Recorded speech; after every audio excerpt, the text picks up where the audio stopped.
¡A ti no te falta agua! ¡No tenemos nada! ¡El presidente del gobierno un perro! Se dirigían así a la reina Leticia, con la cara y las manos manchadas de barro y sobre todo con un rostro de tensión por lo que está sucediendo. Una vecina le mostraba su desesperación mientras otros ciudadanos abucheaban la presencia de los reyes. La reina, que ha terminado rompiéndose y abrazándose con otros vecinos, ha sido apartada de la comitiva.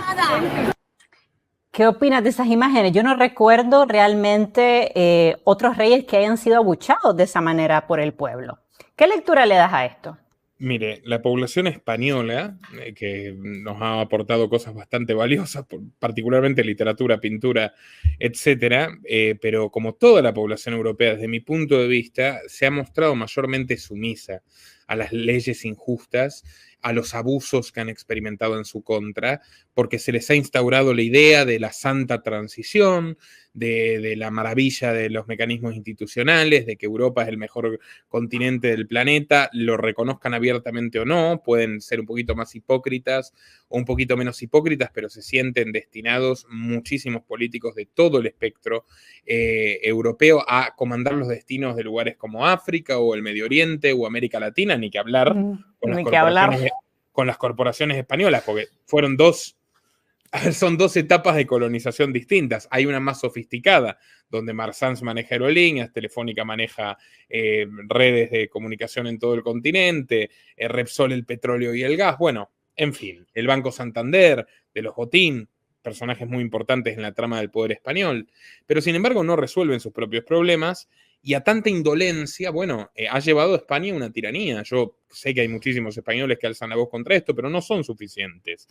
Ver estas imágenes me induce a pensar que quizás este evento traumático sea un antes y un después o un catalizador de mucha frustración acumulada. Hace poco yo publiqué un documental muy completo, que en realidad es un trabajo de mi colega y amigo Ignacio Corts, que nos ayudó muchísimo, sobre Zapatero. Y para mí era importante tratar la figura de José Luis Rodríguez Zapatero, actual lobista del régimen de Maduro, porque precede y explica a Sánchez. Zapatero es un sujeto que en sus 7 años y medio, creo que no llegan a 8, de sus 2 legislaturas, llevó adelante el paquete de leyes más liberticidas de la historia moderna de la humanidad, directamente, pero regulando que no se puede tomar ni con una gota de vino, que la velocidad es al mínimo, que no se puede comer comida rápida ni en las escuelas ni cerca de las escuelas, que no se puede, bueno, muchísimas cosas, ¿no? La cuestión de la ley trans, limitaciones a la libertad de expresión, todo tipo de medidas confiscatorias, delirantes, restricciones a la tauromaquia, una serie de cuestiones que son tradicionales en España, y lo permitieron. Y luego vino Rajoy y no cambió nada. Prometió que iba a cambiar todo ese entramado legislativo perverso. No cambió absolutamente nada, porque esa es la función de la centroderecha, porque al final esta religión progre totalitaria es transversal. Y luego vino Sánchez y Sánchez dijo, bueno, vamos a pisar el acelerador, porque si no reaccionaron antes, vamos ahora. Sánchez se está convirtiendo en un rey. Y esto para mí no es, está sustituyendo parcialmente al rey también. Esto no es casual, o sea, una monarquía deslegitimada, un sujeto mucho más deslegitimado que la monarquía, pero que siempre se sale con la suya. El tipo fue diputado 2 veces sin que nadie lo haya elegido. El tipo fue presidente con la moción de censura de Rajoy sin que nadie lo haya elegido. Al tipo lo echaron del partido antes de ser presidente y volvió a entrar por la ventana. Y ahora si quiere hacemos el repaso, porque es uno de los tipos más advenedizos que hay. Usted que es profesor de literatura y de español, esto es la picaresca, o sea, la picaresca expresada en el pícaro Sánchez, literalmente, o sea, este género de donde el bandido es mirado con simpatía en cierto punto, bueno, y el bandido manda y cómo manda, o sea, él, claro, si ha llegado hasta aquí, tan alto, y ya lleva tantos años gobernando, y tantas veces hizo magia para tener poder sin aval popular, bueno, él cree que puede andar por ahí perfectamente y que la gente lo tolerará y hoy le dio una cachetada a la realidad. ¿Cuánto le importa? Por ahora no creo que mucho, creo que tienen que pasar cosas más fuertes para que esto se mueva, pero claramente la monarquía quedó peor, porque Pedro Sánchez cada vez que sale a hablar aparece un ciudadano gritándole perro. En cambio, Leticia que estaba ahí en estado catatónico de shock, no puede concebirlo. ¿Y sabes qué? Me recuerda tremendamente a María Antonieta. A mí también. Es María Antonieta diciéndole a Luis, bueno, si no tienen pan, que coman pasteles. Bueno, así terminaron. Que no digo que esté bien, ni que tengan que terminar así, tan cruentamente. Sería más pacífico si se retirasen y entregasen sus propiedades a los legítimos dueños. Pero bueno, me parece que hay un quiebre de la imagen pública de la monarquía a partir de ahora y viene acumulándose los amoríos de Juan Carlos, las corrupciones tremendas, todo lo que usted narra respecto a Leticia y Felipe, cómo además están entroncados con el Partido Socialista desde siempre. Juan Carlos tuvo un trato mucho más ameno con Felipe González del que tuvo con Aznar. Y Así también con Zapatero antes que con Rajoy, perdón. Y se supone que la derecha es monárquica y tradicionalista, y ahora a Leticia, que es una reina de izquierda, es una reina paradójicamente republicana, lo cual ya es una ironía majestuosa, es la palabra más propia. Nunca es esa, mejor dicho. Majestuosa ironía, que lo está consiguiendo al final. Su sueño de la juventud de terminar con la monarquía lo está consiguiendo por vías inesperadas incluso quizás para ella, ¿no? Bueno, toda esta corruptela, toda esta obscenidad, todos estos amantes mega subvencionados por todas partes, bueno, yo creo que están dando sus frutos. Qué triste que tengan que morir tantos inocentes para que la gente reflexione al respecto. Totalmente, Nicolás. Y bueno, hay otra cosa importante y es la amistad evidente que existe entre Leticia y Pedro Sánchez. Hemos visto las imágenes de cómo ella se ríe con él, se lanzan miradas, ella le toca el brazo. Es decir, es un poco lo que tú has mencionado, ¿no? Que los monárquicos tradicionalmente han tenido a la derecha de su lado y siempre tratan de llevarse bien con los gobiernos de izquierda, ¿no? Y se comenta que entre Leticia y Sánchez también podría haber un poco más.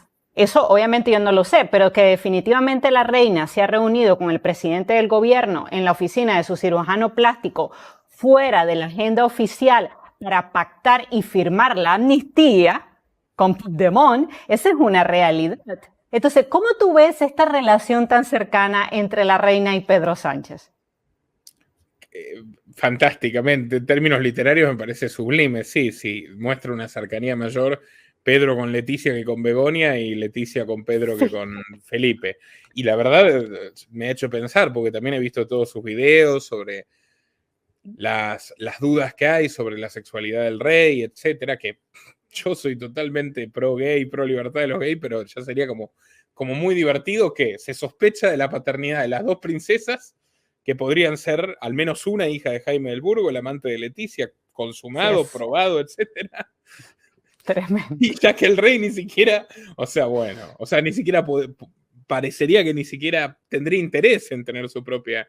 No es que lo engañaron, o sea, es todo un engaño, los engañados son los españoles. Bueno, me parece surrealista, la verdad.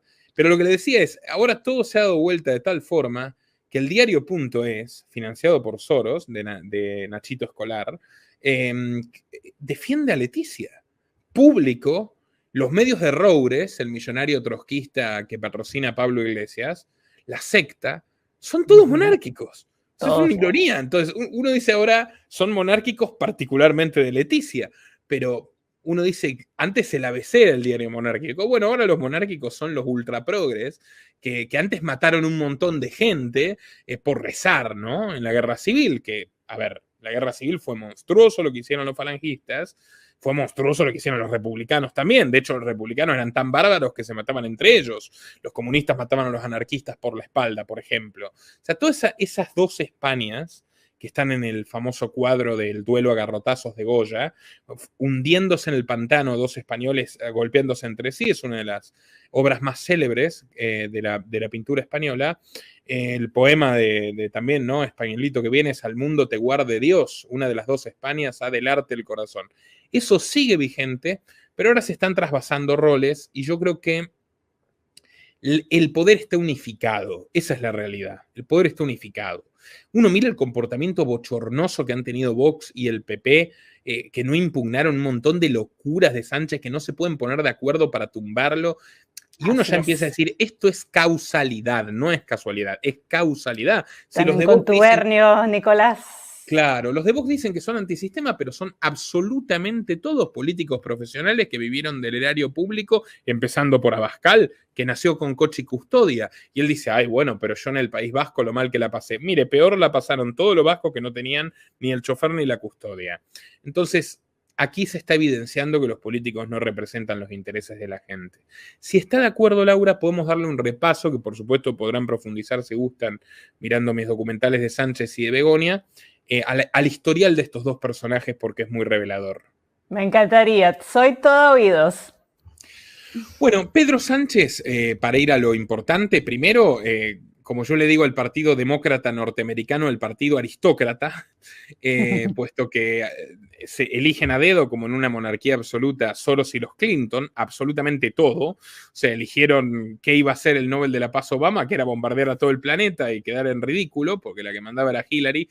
Eligieron que Hillary iba a ser la candidata en 2016, aunque ganó Sanders la primaria, pero se la robaron, y esto lo demostró Wikileaks. Eligieron que Biden, el títere, iba a ir en 2020 y que Kamala iba a ser su reemplazo, y nadie votó a Kamala. O sea, lo arrastraron a Biden hasta ahora, nadie votó a Kamala, le entraron por la ventana. Bueno, con esta impunidad también yo creo que se maneja Pedro Sánchez, y aprendió. Si usted va al LinkedIn, estimado espectador de Laura, si usted va al LinkedIn de Pedro Sánchez en este momento, con su teléfono, con su computadora, con su tableta, va a ver que figura como segundo empleo vigente su puesto en el Instituto Nacional Demócrata de Estados Unidos, que es el aparato de lobby oficial de política exterior del partido. O sea, el tipo tiene dos trabajos hasta según su LinkedIn. Uno como presidente de gobierno de España, otro como miembro del Instituto Nacional Demócrata. Y las mañas las aprendió bien aprendidas. Él también es heredero de una dinastía de funcionarios. Su padre homónimo, Pedro Sánchez Fernández, en lugar de Castejón, era un acaudalado financiero vinculado al Partido Socialista, que estuvo en el Ministerio de Agricultura durante el gobierno de Felipe González y era célebre por engañar a la mamá de Pedro y por tener un comportamiento bastante, llamémosle, libidinoso con las becarias.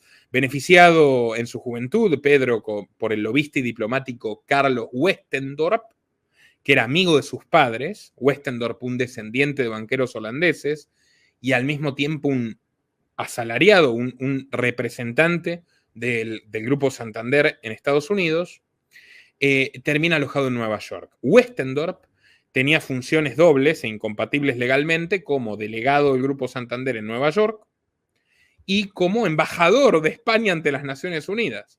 Y Sánchez era algo así como su huésped de honor, era el hijo del amigo que iba a trabajar ahí y a hacerse un futuro. Bueno, Sánchez le chocó el auto, le trajo un montón de dolores de cabeza y Westendorp, para sacárselo de encima, dijo, bueno, mejor que te vuelvas. Lo ingresó también por la ventana, siempre por la ventana, a la Universidad Camilo José Cela, donde Sánchez se doctoraría, plagiando su tesis, que bueno, lo pueden ver en ABC, en OK Diario. Él y el economista Carlos Ocaña robaron que era el que le escribió la tesis, robaron párrafos enteros de informes del Ministerio de Industria como para hacerlos pasar de propio. En el 97 Sánchez vuelve a los Estados Unidos e ingresa al Instituto Nacional Demócrata. Pongamos contexto. ¿Quién lo funda? Quien en ese momento exacto había sido jefa de gabinete y secretaria de Estado de Bill Clinton, Madeleine Albright. Madeleine Albright es un personaje que hay que reseñarlo, o sea, hay que entender que esta persona hasta su muerte, que fue hace 2 años, tuteló a Pedro Sánchez en toda su carrera y es una de las figuras más siniestras de la geopolítica moderna.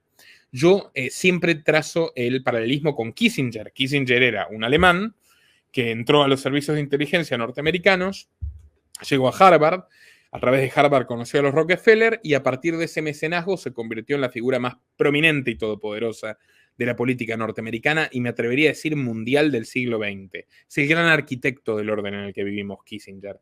Bueno, Albright es un caso parecido. Ella era checoslovaca, entró a través de la inteligencia norteamericana a la administración y se terminó convirtiendo en la Kissinger de Clinton. ¿Por qué famosa Madeleine Albright? La jefa de Sánchez, quien lo contrata, quien lo ingresa al Instituto Nacional Demócrata y lo amadrina el resto de su vida.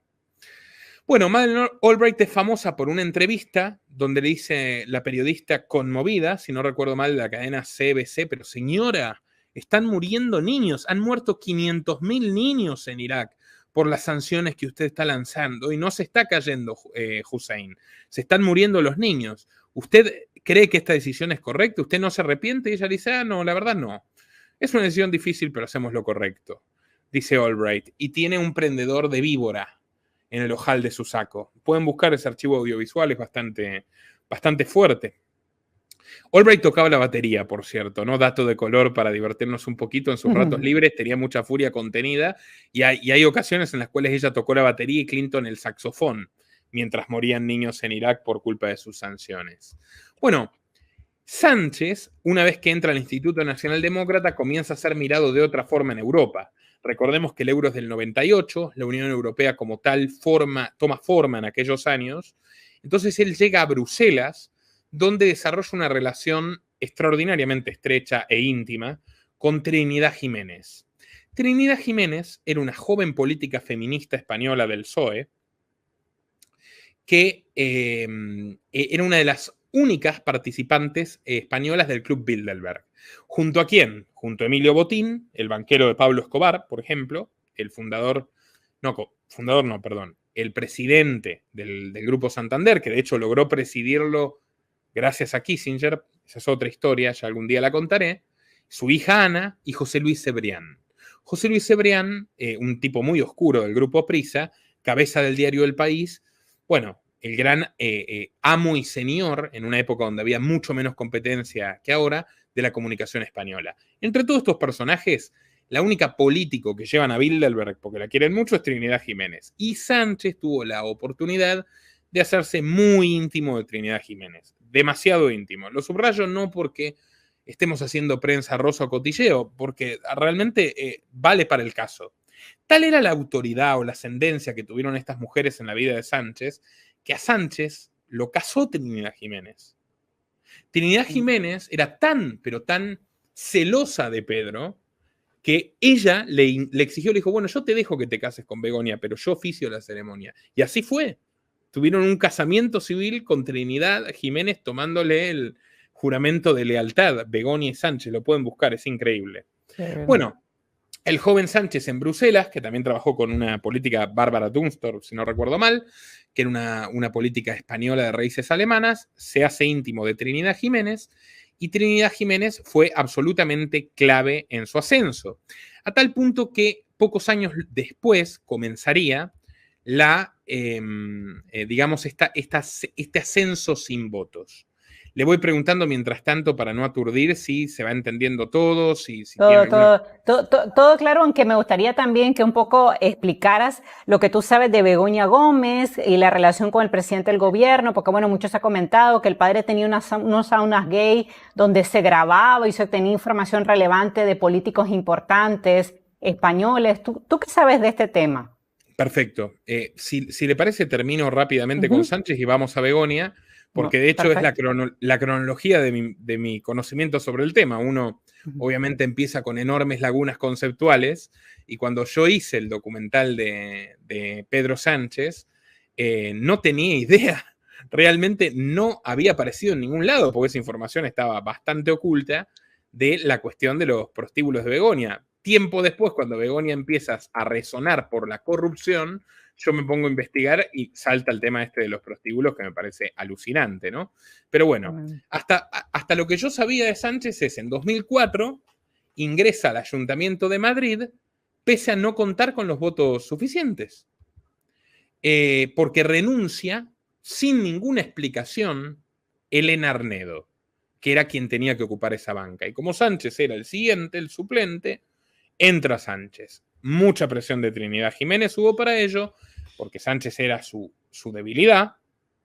Y ese año conoció a Begoña, recaudadora de ONG, organizaciones no gubernamentales. Se casan en 2006, Trinidad Jiménez oficia la ceremonia. Sánchez se postula para diputado en Madrid 2008, queda fuera. empieza a realizar informes de política económica española para el Instituto Nacional Demócrata, empieza a visitar gente que podía ser enlazada o que podía ser reclutada, como lo fue él en su día. Y en 2009, como hizo bien sus tareas para la gente del Club Bilderberg, esta organización tan selecta, semisecreta, que se reúne permanentemente justo en Holanda, para el Instituto Nacional Demócrata, otra persona tuvo que renunciar, y en este caso Pedro Solbes, a la banca de diputado, y Sánchez, que otra vez había fracasado en las urnas, entra al Parlamento. Esta vez ya a las Cortes, no al Ayuntamiento de Madrid, sino a las Cortes de España. Por tercera vez le iba a ocurrir esto, pues ya es totalmente insólito, cuando renuncia Cristina Narbona, porque él tampoco volvió a juntar votos suficientes para ser diputado. Entonces es como que queda perfectamente claro que no es necesario tener popularidad alguna para llegar a la cima del poder. En 2014 se pugna, digamos, por la Secretaría General del PSOE, tiene como gran rival a Susana Díaz, que era una cacique de Andalucía, por entonces un feudo del Partido Socialista, una comunidad fundamentalmente agrícola, con un enorme valor cultural y turístico, pero económicamente deprimida, donde hay muchísima gente que vive de las ayudas del gobierno. Y bueno, Susana era una heredera de Felipe González, un hombre también muy bien conectado, y ahí había una pugna entre los nuevos progres y los viejos progres. Y aunque fue expulsado del partido, Sánchez, porque él tuvo una serie de batacazos, en 2016 fue un fracaso rotundo frente a Rajoy, perdieron muchísimos escaños. Bueno, él termina volviendo, o sea, pese a que lo echaron de su propio partido por una serie de irregularidades también, donde Sánchez se dio el lujo incluso de echar al alcalde más votado de España, Tomás Gómez, porque total, si yo puedo gobernar sin popularidad, no quiero permitir que haya nadie con popularidad que me haga sombra. Y bueno, en esa época ya se lo veía como muy imbuido de el Center for American Progress de John Podesta, el lobby de Albright, metió a Ángel Gabilondo, hermano del periodista Iñaki Gabilondo, que fue ministro de Educación de Zapatero, Ángel Gabilondo, jesuita, tipo también muy siniestro. Como que empezó a hacer del partido lo que se le antojaba, obviamente enojando a caciques y a pesos pesados como Felipe González. Y bueno, lo echan, de hecho hubo puñetazos en las convenciones partidarias, o sea, el nivel de decadencia era total y absoluto y el PP estaba contento, pero él viaja a Washington, siempre que tiene problemas viaja a Washington, no está oculto, él abiertamente se reúne en 2016 con Albright, con Susan Segal, que fue secretaria de Rockefeller, y con Alexander Soros, el hijo de George Soros, y bueno, regresa y recupera la Secretaría General del PSOE con una épica inverosímil, donde él va montado en un cochecito de 3 puertas, pueblo por pueblo, y en realidad lo que tuvo fue la mayor inversión que hubo en redes sociales, publicidad segmentada, en la historia de la política española. De hecho, es gracioso, ese año estaban poniendo en la mira a Trump por Cambridge Analytica, y en realidad el que hizo mayor inversión y mayor uso de publicidad segmentada política en Facebook en el mundo fue Pedro Sánchez en su intento exitoso de recuperar la dirección del partido. No lo sabía. Bueno, luego, ¿se sabe cuánto, solo para saber, ¿se sabe cuánto dinero se invirtió en esa campaña? Sí, no? Se habla de que se invirtieron más de 60 millones de euros. Madre mía. Son presupuestos exorbitantes porque las leyes, y además está bien tramado, porque las leyes restringen y regulan los aportes de campaña abierta, o sea, en las elecciones, el financiamiento de las elecciones. Pero en este caso a él se le dio una tonelada de dinero para conseguir la dirección del partido, una votación interna que no está igual de auditada por el Estado ni por terceros, ¿no? Finalmente, cuando Rajoy, inmerso en un gran escándalo, en una pelea con George Soros, porque hay un trasfondo de una gran pelea de Rajoy con Soros, y también de Rajoy con las Big Tech.